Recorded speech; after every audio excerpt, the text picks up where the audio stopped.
जय हिंद। मैं हूं दानवीर और आप देख रहे हैं मेरा पॉडकास्ट दानवीर सिंह।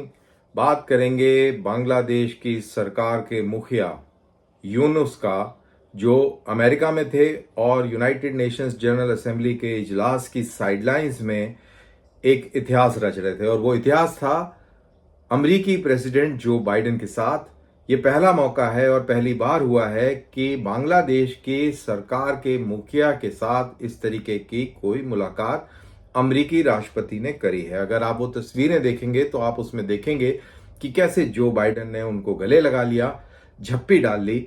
अब पप्पी डाल ली कि नहीं ये मेरे को नहीं मालूम, लेकिन झप्पी बहुत कस के डाली गई। और उसके बाद यूनुस साहब बाद में क्लिंटन फाउंडेशन के समारोह में गए, वहां पे बिल क्लिंटन मौजूद थे और उन्होंने जो रेवोल्यूशन जिसको ये लोग बोलते हैं या तख्ता पलट जिसको हम मानते हैं शेख हसीना का, उसके पीछे जो मास्टरमाइंड था महफूज आलम, उसका जिक्र किया। और तारीफ करी कि किस तरीके से महफूज आलम ने पूरा का पूरा ये खेल रचा। और ये क्लिप भी मैं आपको इसमें सुनवाऊंगा, ये आप जरूर सुनिए।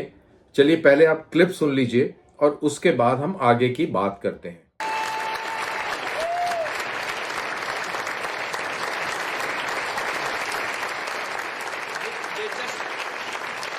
They just look like any other young person. You will not recognize. But when you see them in action, when you hear them speak, you'll be shaking. They shook the whole country by their speeches, by their dedication, their commitment. They said, you can kill us anytime you want, but we are not giving up. And he is known as to be the brain behind the whole revolution. So he denies it repeatedly. He said, not me, many others. But that's how he is recognized, that he's the brain behind the whole thing. It's amazing, meticulously designed thing. It's not just suddenly came, it's not like that. Very well designed. Even the leadership pattern, people don't know who the leader is. So you can't catch one and say, okay, it's over. It's not over.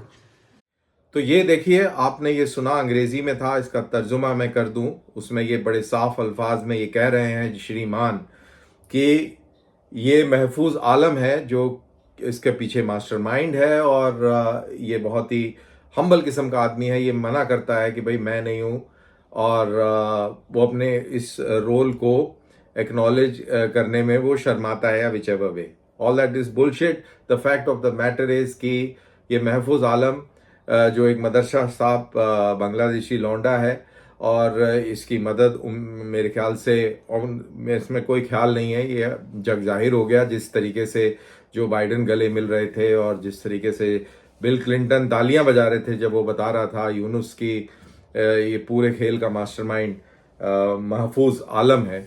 तो बड़ी महत्वपूर्ण बात यूनुस ने ये कही कि ये महफूज आलम ने बहुत ही तरीके से, बहुत ही योजनाबद्ध तरीके से, बहुत ही प्लान्ड तरीके से ये पूरा खेल खेला, जिसके अंदर बहुत सारे लीडर खड़े कर दिए गए, जिससे कि सरकार के पास कोई ऑप्शन ना हो कि एक लीडर को पकड़ा, अंदर बंद किया, बोला रेवोल्यूशन खत्म।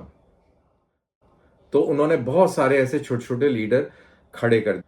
तो ये देखा आपने मोहम्मद यूनुस साहब को, और ये जो इनके जो जो ये जिसको कहते हैं कि ये बहुत ही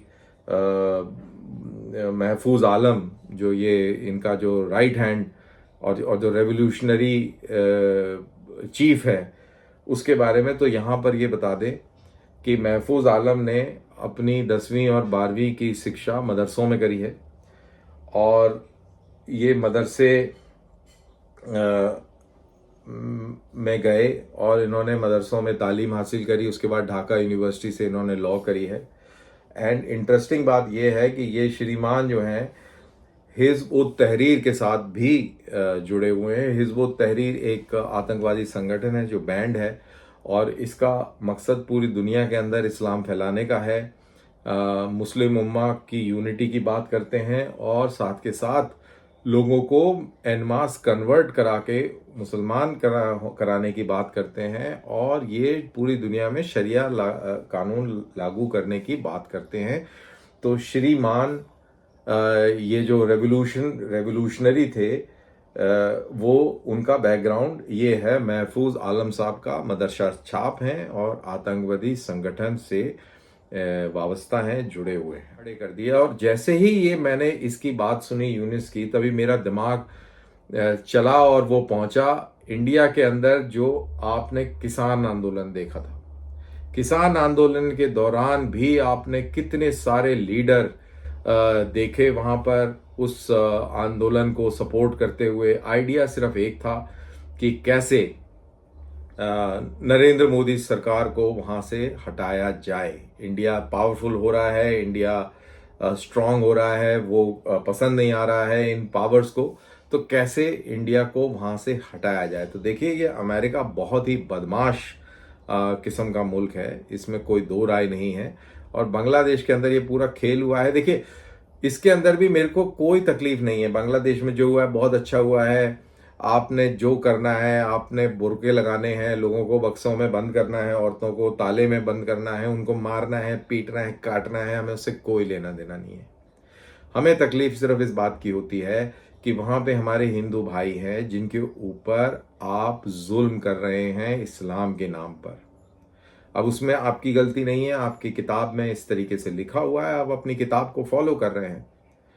ये तो हमारी तरफ ही लोग ऐसे बेवकूफ़ हैं जो इस चीज़ को नहीं समझ पाते और गंगा जमनी और जमनी गंगा और पता नहीं क्या क्या फालतू की बातें करते हैं। बट आप जो कर रहे हैं वो बिल्कुल आप अपनी किताब के हिसाब से कर रहे हैं, बिल्कुल। और हमें इसी चीज़ की डर लगता है, इसी चीज़ की घबराहट होती है कि उन बेचारों के साथ जो आपकी किताब को बिल्कुल नहीं मानते हैं, उनके ऊपर क्या बीत रही होगी। तो ये पूरे हजार साल से ज़्यादा से हम देख रहे हैं किस तरीके से ये इस तरीके का टेररिज्म हिंदुओं के ऊपर कितने सालों से ये चल रहा है। और अब क्योंकि ये अंग्रेज बना के चले गए थे, आपको एक अलग जगह दे दी थी, तो अब आप यहाँ पे मनमानी कर सकते हैं, कर रहे हैं। अब ये हालत है कि दुर्गा पूजा मनाने की इजाज़त नहीं दी जा रही है। वहाँ पे ग्राउंड है ढाका में, उसमें इस्लामिस्ट कह रहे हैं कि यहाँ पर दुर्गा पूजा नहीं मनाने देंगे। मेरा जो बांग्लादेशी हिंदू हैं उनसे ये अपील है कि आप प्लीज़ दुर्गा पूजा अपने घरों में मनाइए, छोटी छोटी मनाइए। आप बिल्कुल सार्वजनिक तौर पे मत बनाइए। अलर्ट रहिए, अपनी हिफाजत रखिए और पहला मौका देखते ही हिंदुस्तान चले आइए। हिंदुस्तान में आपको सिटीज़न मिलेगी और यहाँ पे जो बांग्लादेशी मौजूद हैं उनको यहाँ से जूते मार मार के भगाएंगे और आपको यहाँ पर बसाएंगे। ऐसा करने से हमारे हाथ मजबूत होंगे, हम आपके हितों की अच्छी रक्षा कर पाएंगे। अब अगर हम बांग्लादेशी घुसपैठियों के खिलाफ कुछ सख्ताई करते हैं तो हमें डर है कि कहीं आपको नुकसान ना पहुंच जाए। हमने ये देखा पाकिस्तान के अंदर भी आए दिन लड़कियों को उठा लेते हैं, उनका धर्म परिवर्तन कर देते हैं, उनको मार देते हैं और वहाँ से कई बेचारे भाग के इंडिया आ जाते हैं। उनको सिटीजनशिप भी पिछले दिनों में दी गई है। तो उम्मीद करते हैं कि धीरे धीरे करके आप सारे के सारे अपने मुल्क आ जाएं और एक समय आए जब हम आप लोगों पर और हम अपने लोगों पर जो जातियां हुई हैं उसका बदला किसी दिन ले सकें। तो ये थी मेरी ये छोटी सी पॉडकास्ट। इसके अंदर गुस्सा भी है और ये जो मैंने बात करी इसमें एक डीप मीनिंग भी है।